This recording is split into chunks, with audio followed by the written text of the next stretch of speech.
भगवान लकुलिश जी को गुरुदेव पूज्य प्रीतम मुनि जी के चरणों में सादर वंदन। सभी आत्मीय जनों को ओम जय भगवान। पिछले धर्म सत्संग में हमने माघ स्नान के महत्व को जाना था और पद्म पुराण के अंतर्गत वशिष्ठ मुनि और राजा दिलीप के संवाद में मृगशृंग ऋषि की कथा जानी थी, जिन्होंने माघ स्नान के पुण्य फल से पुत्र मृकुंडु की प्राप्ति की थी। आज हम मृकुंडु मुनि के पुत्र मार्कंडेय मुनि की कथा सुनेंगे। मृगशृंग ने अपने पुत्र मृकुंडु का विवाह मुद्गल ऋषि की पुत्री मरुद्वती से किया था। मृकुंडु मुनि और उनकी पत्नी मरुद्वती शांतिपूर्ण धर्ममय गृहस्थ जीवन व्यतीत कर रहे थे। नित्य प्रति संध्या करना, यज्ञ यागादि करना, अतिथि अभ्यागतों की सेवा करना इत्यादि में उनका जीवन व्यतीत हो रहा था। लंबे समय के पश्चात भी उनके घर पर संतान की उत्पत्ति जब नहीं हुई, तब ऋषि और ऋषि पत्नी ने काशी में जाकर भगवान काशी विश्वनाथ की कठोर तपश्चर्या करने का निश्चय किया। इस निश्चय के साथ मृकुंडु मुनि और उनकी पत्नी मरुद्वती ने काशी के लिए प्रयाण किया। उन्होंने काशी के घाट पर निवास कर वहीं पर अपनी कठोर तपश्चर्या आरंभ की। 1 वर्ष तक नित्य प्रातः घाट पर स्नान करते, तत्पश्चात शिवलिंग की स्थापना करते और वहीं पर लंबे समय तक समाधि मग्न हो जाते। इस प्रकार कठोर तपश्चर्या के फलस्वरूप काशी विश्वनाथ उन पर प्रसन्न हुए और एक दिन उनके समक्ष प्रकट हो गए। भगवान शिव शंकर ने मृकुंडु मुनि और उनकी पत्नी से कहा कि वत्स, तुम्हें क्या इच्छित वरदान दूं मैं? तब ऋषि और ऋषि पत्नी ने कहा कि पितृओं की तृप्ति के लिए, उनकी प्रसन्नता के लिए हमें एक संतान सुख की कामना है।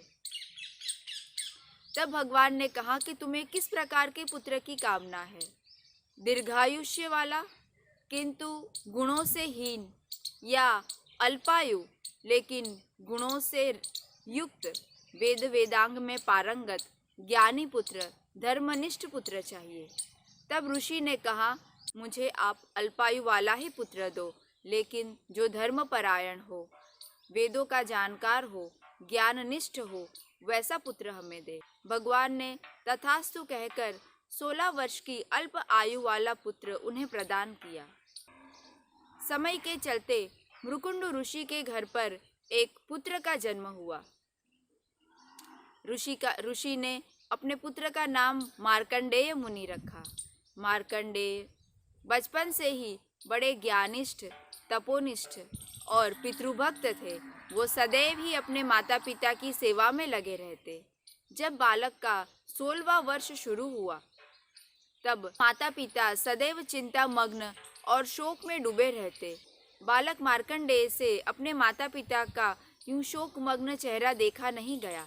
एक दिन बालक ने अपने माता पिता से बड़े विनम्र भाव से पूछा कि हे तात, आप क्यों दुखी है?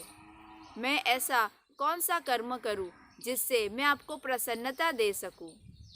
तब मृकुंडु ऋषि ने बालक मार्कंडेय को उसके जन्म की कथा सुनाई और भगवान शिव शंकर ने दिया हुआ 16 वर्ष के अल्प आयु का वरदान के बारे में बात की।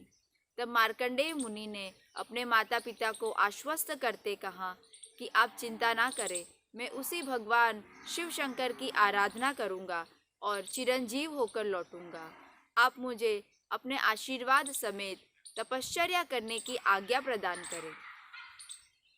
मृकुंडु ऋषि ने और उनकी पत्नी ने प्रसन्नता के साथ उन्हें आशीर्वाद दिया और तपश्चर्या करने की अनुमति प्रदान की। बालक मार्कंडेय आज्ञा पाकर दक्षिण समुद्र के तट पर निवास किया और वहां पर शिवलिंग स्थापित करके उनकी आराधना शुरू की। बालक मार्कंडेय ने मृत्युंजय मंत्र की रचना की और मृत्युंजय स्तोत्र की रचना की। बालक मार्कंडेय प्रतिदिन स्नान करके शिवलिंग के पास बैठते और मृत्युंजय स्तोत्र का पाठ करते। मुनि मार्कंडेय द्वारा रचित महामृत्युंजय स्तोत्र की कुछ पंक्तियाँ मैं आपको सुनाती हूँ। रत्नसानुशरासनं रजताद्रिशृङ्गनिकेतनं शिञ्जिनीकृतपन्नगेश्वरमच्युतानलसायकं क्षिप्रदग्धपुरत्रयं त्रिदशालयैरभिवन्दितं चन्द्रशेखरमाश्रये मम किम करिष्यति वै यमः। जिसका अर्थ होता है कि कैलाश के शिखर पर जिनका वास है, जिन्होंने मेरुगिरी का धनुष्य बनाया है, नागराज वासुकी की प्रत्यंचा और भगवान विष्णु को अग्निमय बाण बनाया है, त्रिपुर का नाश किया है, ऐसे संपूर्ण देवता जिनके चरणों की वंदना करते हैं, उन भगवान चंद्रशेखर की मैं शरण लेता हूँ। यम मेरा क्या कर सकता है। इस प्रकार बालक मार्कंडेय ने भगवान शिव शंकर की सुंदर स्तोत्र की रचना की। वह नित्य प्रतिदिन शिवलिंग के सामने स्तोत्र गाते और भगवान में मग्न होकर नृत्य करते। जब 16 वर्ष की आयु पूर्ण होने को आई, तब आखिरी दिन यमराज प्रकट हुए और बालक मार्कंडेय को अपने साथ आने के लिए कहा। तब बालक मार्कंडेय ने बड़े विनम्र भाव से यमराज से हाथ जोड़कर निवेदन किया कि हे यमराज, मेरी नित्य की पूजा और स्तोत्र पाठ अभी बाकी है। आप कुछ क्षण प्रतीक्षा कीजिए, मैं भगवान का स्तोत्र पाठ कर लूँ, फिर मैं आपके साथ अवश्य ही चलूँगा। तब यमराज ने कटाक्ष करते हुए बालक मार्कंडेय को कहा कि बालक, काल किसी की प्रतीक्षा नहीं करता है। बालक मार्कंडेय ने पुनः हाथ जोड़कर नम्र भाव से निवेदन किया कि भगवान, आप मुझे कुछ क्षण दे दीजिए, मैं अपने भगवान की पूजा आराधना संपन्न कर लूँ, उसके बाद मैं आपके साथ अवश्य ही चलूँगा। लेकिन यमराज ने उसकी एक ना सुनी और क्रोधित होकर बालक मार्कंडेय के गले में यमपाश डाल दिया और उसे हठपूर्वक अपने साथ खींचकर ले जाने लगे। बालक मार्कंडेय ने व्यथित होकर शिवलिंग को अपने दोनों हाथों से जकड़ लिया और भगवान को पुकारते हुए कहा कि हे भगवान शंकर, आप मुझे बचा लीजिए। यह यमराज मुझे आपकी स्तोत्र पाठ पूजा आराधना संपन्न नहीं करने दे रहा। उसी क्षण भगवान शिव शंकर उस शिवलिंग से प्रकट हो गए और उन्होंने बालक मार्कंडेय को यमराज के पास से मुक्त किया और उन्हें कल्पांत तक चिरंजीवी रहने का वरदान प्रदान किया। बालक मार्कंडेय भगवान शिव से वरदान प्राप्त करके प्रसन्नता के साथ अपने घर को लौट गए और वहां पर कुछ समय रहकर अपने माता पिता की सेवा की। कुछ वर्षों के पश्चात उन्होंने अपना शेष जीवन तपश्चर्या में व्यतीत करने के लिए हिमालय की तरफ रुख किया। हिमालय के क्षेत्र में पुष्पभद्रा नदी के तट पर उन्होंने वास किया और वहीं पर रहकर उन्होंने मार्कंडेय पुराण की रचना की। मार्कंडेय पुराण में 9000 श्लोक निहित है, जिसके अंदर माँ परा अम्बा भगवती की स्तुति करती हुई दुर्गा सप्तशती का भी उल्लेख है। मार्कंडेय मुनि ने अपना शेष जीवन जब तपश्चर्या में व्यतीत किया, तब एक दिन भगवान जगदीश्वर उनके तप से प्रसन्न हुए और जब वह पुष्पभद्रा नदी के तट पर आराधना कर रहे थे, तब भगवान जगदीश्वर उनके सामने प्रकट हो गए और कहा कि हे मुनि मार्कंडेय, मैं तुम्हारे कठोर ब्रह्मचर्य व्रत से और तपश्चर्या अनुष्ठान से प्रसन्न हुआ हूँ। तुम्हें क्या वरदान प्रदान करूं? तब मार्कंडेय मुनि ने बड़े विनम्र भाव से भगवान जगदीश्वर की स्तुति की, वंदना की। तब मुनि मार्कंडेय ने भगवान से कहा कि भगवान, मैंने आपके माया की बहुत चर्चा सुनी है कि आपकी माया अगम्य है, मुझे उस माया के दर्शन करने हैं। भगवान मुस्कुराए और तथास्तु कहकर वहां से अंतर्ध्यान हो गए। एक शाम पुष्पभद्रा नदी के तट पर मुनि मार्कंडेय संध्या वंदना कर रहे थे और उसी क्षण उन्होंने देखा कि अचानक आसमान में काले मेघ उमड़ आए हैं। जोरों से बिजलियां कड़क रही है और यकायक ही मूसलाधार बारिश शुरू हो गई है। बारिश इतनी जोरों से और इतनी भारी मात्रा में हो रही थी कि नदियां उफान पर उतर आई और देखते ही देखते समुद्र और नदियां एक हो गई। वो जिस स्थल पर निवास कर रहे थे वो संपूर्ण स्थान जलमग्न हो गया। चारों ओर घना अंधियारा छा गया, बिजलियां चौंकने लगी। जहाँ पर स्थल था वो सभी जलमग्न हो गए। मुनि मार्कंडेय उस प्रवाह में तैरते तैरते यहाँ से वहाँ, वहाँ से यहाँ भटकने लगे। उन्होंने देखा कि आसपास कहीं पर भी कोई ऐसी जगह नहीं है जहाँ पर उन्हें वृक्ष, पर्वत या कोई निवास दिखाई दे, अरण्य दिखाई दे। समूची पृथ्वी उस प्रलय के जल में निमग्न हो चुकी थी। न आकाश न दिशाओं का भान था, न सूर्य, चंद्र, तारे, नक्षत्र, ग्रह इत्यादि कुछ भी कहीं नजर नहीं आ रहा था।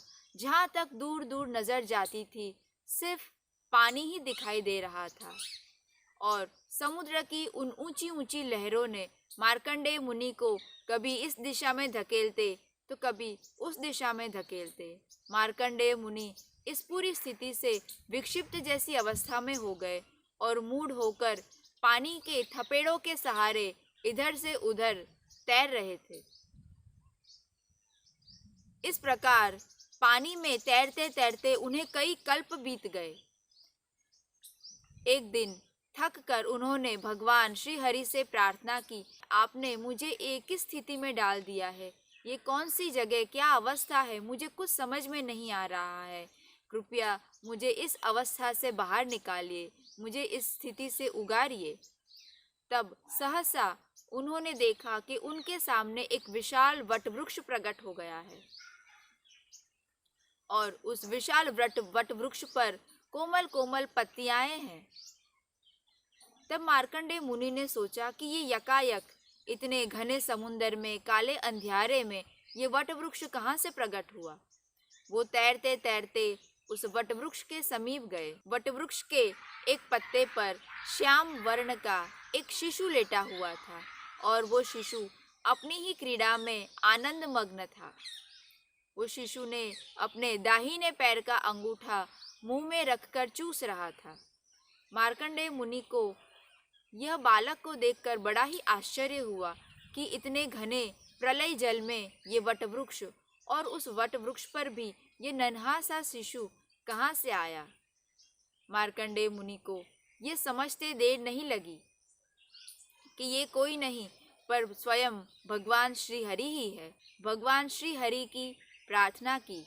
उसी समय उनके मुख से बाल मुकुंदाष्टकम स्तोत्र की रचना हुई। करारविंदे न पदारविंदम मुखारविंदे विनिवेशयन्तं वटस्य पत्रेस्य पुटे शयानं बालं मुकुंदं मनसा स्मरामि। पत्र पर सोए भगवान बाल मुकुंद की वह स्तुति करने लगे और अचानक उस श्याम वर्ण के शिशु ने जैसे ही जोर से सांस ली, मार्कंडेय मुनि एक तृण की भांति हवा में उड़ते उड़ते उनके नाक के जरिए उनके उदर में पहुंच गए। जब मार्कंडेय मुनि उस शिशु के उदर में पहुंचे तब उन्होंने पूरा ब्रह्मांड उस बालक के उदर में देखा। वही पृथ्वी, आकाश, नक्षत्र, सूर्य, ग्रह मंडल, नक्षत्र मंडल, आकाश गंगा सभी कुछ उस बालक के उदर में विद्यमान था। मार्कंडेय मुनि उस बालक के पेट में विचरण करने लगे और विचरते विचरते उनके आश्रम हिमालय की तरफ प्रस्थान किया। वहीं पर उन्होंने देखा कि पुष्पभद्रा नदी के तट पर उनका आश्रम है और वह वहाँ पर संध्या वंदना कर रहे हैं। वह जैसे ही कुछ कहने को उद्यत हुए वैसे ही बालक ने जोर से पुनः उच्छ्वास किया और उच्छ्वास के साथ ही मार्कंडेय मुनि एक तृण की भांति वापस बालक के शरीर से बाहर निकलकर उस प्रलय जलमग्न में वापस आकर गिरे। मार्कंडेय मुनि दोनों हाथ जोड़ के विनम्र भाव से उस बालक से कुछ कहने के लिए जा ही रहे थे, तभी समूचा जल विलुप्त हो गया और उन्होंने देखा कि वह अपनी कुटीर के पास नदी के तट पर खड़े हुए सूर्य को अर्घ्य दे रहे हैं। ये सारी घटना एक क्षण मात्र में व्यतीत हो गई। उन्होंने भगवान जगदीश्वर से जो वरदान मांगा था कि भगवान मुझे आपकी माया देखनी है, भगवान ने इस प्रकार से मार्कंडेय मुनि को अपनी माया का दर्शन करवाया। मार्कंडेय मुनि ने मनोमन भगवान को कोटि कोटि प्रणाम करके भगवान के प्रति और समर्पित भाव से उनकी पूजा आराधना और तपश्चर्या में लीन रहने लगे। इस प्रकार मार्कंडेय मुनि ने भगवान शिव शंकर और श्री हरि विष्णु दोनों की ही कृपा प्रसादी प्राप्त की और कल्पांत तक चिरंजीवी रहकर इस धरती पर विचरते हैं। ओम जय भगवान।